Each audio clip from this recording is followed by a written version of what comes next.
Hi everyone! Today, I'm going to share with you some tips on how to refurbish yourself.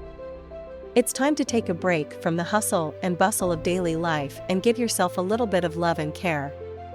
Whether you're feeling burnt out or just need a change, this video is for you. Get physical. Exercise is a great way to revitalize your body and mind.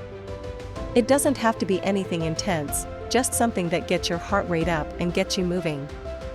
You can go for a walk, run, hike, or even try a new sport. Not only will you feel better physically, but you'll also feel more confident and energized. Change your appearance. Sometimes a small change in your appearance can make a big difference in how you feel. Try a new hairstyle or even change up your wardrobe. This will give you a fresh perspective.